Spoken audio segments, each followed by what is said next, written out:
আমি দলদাস হয়ে জীবনে কখনো কাজ করিনি, এইটা বলতে পারি।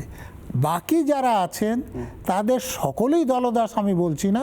তো আপনি প্রত্যেকদিন সন্ধ্যাবেলা টক শোতে আপনি বলছেন সরকার বিরোধী কথা, প্রত্যেকদিন পাচার নিয়ে যখন কথা উঠছে সেই সব আপনি বলছেন সরকার বিরোধী কথা। আপনার মনে হয় না এই পাচার না, থেকে শুরু করে আপনাদেরকে এগুলো আগেও হয়েছে?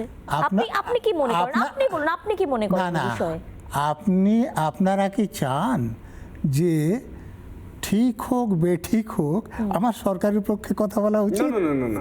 একদম নাই তো। আমি তো ওইজন্য আপনি প্রশ্ন তুলবেন, মানুষের সাথে প্রশ্ন তুলবেন। কিন্তু আপনাকে বিভিন্ন জায়গায় দেখা যাচ্ছে যে আপনি শুধুমাত্র সরকার বিরোধী কথা বলেন, এবং যেখান থেকে শাসক দল বলছে যে নজরুল বাবুর আর কোনো কাজ নেই এখন, শুধুমাত্র সকালবেলা উঠে বিরোধিতা করাই আপনি কি কাজ। মমতা বন্দ্যোপাধ্যায়কে হিংসে করেন? ব্যক্তিগতভাবে আপনি হিংসে করেন? মানে ওই জায়গায় আপনি যেতে চেয়েছিলেন, পারেননি? ব্যক্তিগত জায়গায় কি অসুবিধা দেখুন, রয়েছে? মমতা ব্যানার্জি যে জায়গায় গিয়েছেন, আমার যদি সেই জায়গায় যেতে চাই তাহলে আমি মানুষ থাকবো না। অতএব সেরকম ভাবার কোনো রকম কি বলতে চাইছেন? মানুষ থাকবেন না মানে? কেন মনে হলো মানুষ অসম্ভব মানুষ থাকা। কোথায় কেন কেন কেন? দেখুন, আমি বলছি সমস্যাটা কোথায়। হ্যাঁ, মমতা ব্যানার্জি পিএইচডি থিসিস লেখেননি, পিএইচডির ইন্টারভিউ দেননি, কিন্তু ডক্টর মমতা ব্যানার্জি লিখতে শুরু করেছেন। তখন যাকে জিজ্ঞেস করা হয়েছে তিনি বলেছেন যে আমি ইস্ট জর্জিয়া ইউনিভার্সিটি থেকে পিএইচডি করেছি। খোঁজ নিয়ে দেখা গিয়েছে ইস্ট জর্জিয়া বলে কোনো ইউনিভার্সিটি পৃথিবীতে নাই। আমার পক্ষে করা সম্ভব? মারাত্মক কথা বলছে। তো মারাত্মক কথা না, আমার বই আমি এটা লিখেছি।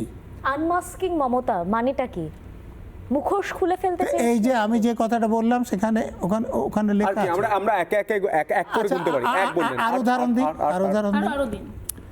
দেখুন, আলাপন ব্যানার্জির স্ত্রী সোনালীকে কলকাতা বিশ্ববিদ্যালয়ের ভাইস চ্যান্সেলর করা হলো, পরবর্তীকালে আপনারা জানেন কোর্টের নির্দেশ। কোর্টে সেটা বাতিল হয়েছে। কিন্তু ইতিমধ্যে যে জালি পিএইচডি মমতা ব্যানার্জিকে সাম্মানিক ডিলিট দেওয়া হলো। আরে যে লোকটা ডিলিট না করে ডিলিট লিখে এই পিএইচডি ডিগ্রি জর্জিয়া থেকে করেছি বলে লিখে তাকে সাম্মানিক ডিলিট দেওয়া যায়? করছে না একজন রুলিং পার্টির সুপ্রিমো রাজ্যের মুখ্যমন্ত্রীর বিরুদ্ধে এতগুলো কথা বলছেন, আপনার ভয় করছে না? ভয় করছে না এটা আমি বলতে পারবো না, ভয় করছে? কিন্তু কাউকে মানে আপনি কি ভয় পাচ্ছেন?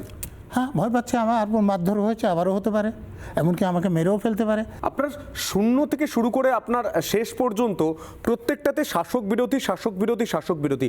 পুরো ইন্টারভিউটা গোটা বাংলার মানুষ দেখলেন, চোখে চোখ রেখে আপনি উত্তর দিতে পারলেন না যে আপনি দলদাস ছিলেন না আপনি সুবিধাভোগী ছিলেন। আমি দলদাসও ছিলাম না, সুবিধাভোগীও কোনোদিন ছিলাম চোখে চোখ না। রেখে বলছেন। চোখে চোখ রেখে কেন, আপনি যেরকম ভাবে বলতে পারেন। এই জন্যই মমতা বন্দ্যোপাধ্যায় আপনাকে পোস্ট দেবেন বলেছিলেন, সেই পোস্ট আপনি পেলেন না, তাই জন্য আপনি সেই জায়গায় বিরোধিতা করছেন, যা পারছেন তাই বলে যাচ্ছেন সরকার বিরুদ্ধে। না, আমাকে পোস্ট দেবেন বলে যে দেননি সেটা ন্যায় কাজ করেছেন আপনারা বলবেন না, তার জন্য আমার রাগ থাকতেই পারে। কিন্তু আপনারা কি বলছেন মানে যে সেই রাগ থেকে এই ধরনের মন্তব্য? না, আমাকে বলতে দিন, আমাকে বলতে শেষ দিন প্রশ্ন বলুন।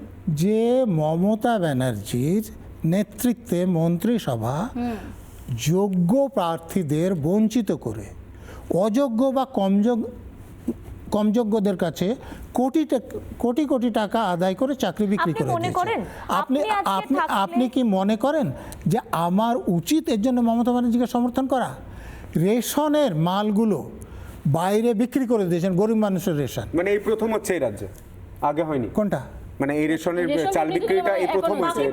বাকিবুর রহমানকে তো আপনি এর ভালো করে আগে চিনেন। যখন হয়েছে 2011 এর সালের আগে থেকে যখন তার হয়েছিল এই রাজ্যে মুশকিল হচ্ছে 2009 আপনারা থেকে। হোমওয়ার্কটা একটু ভালো করে নিলে হতো। না হোমওয়ার্ক আমাদের যথেষ্ট রয়েছে। আপনি দুটো চরিত্রে খেলছেন নজরুল বাবু, আপনি দুটো চরিত্রে খেলছেন। আপনি আত্মপক্ষ সমর্থনে জনতার আদালতে আপনার একটাও লজিক কাজ করছে না। আমি লজিক ছাড়া কথা বলি না। আপনি ম্যাজিকে কাজ করছেন। না, ম্যাজিকে আমি কখনো বিশ্বাসও করি না। আর আমার লজিক একদম পুরোপুরি যুক্তি নির্ভর। আমি যেটা অন্যায় সেটাকে অন্যায় বলি, তাতে যদি কারো সমালোচনা হবে।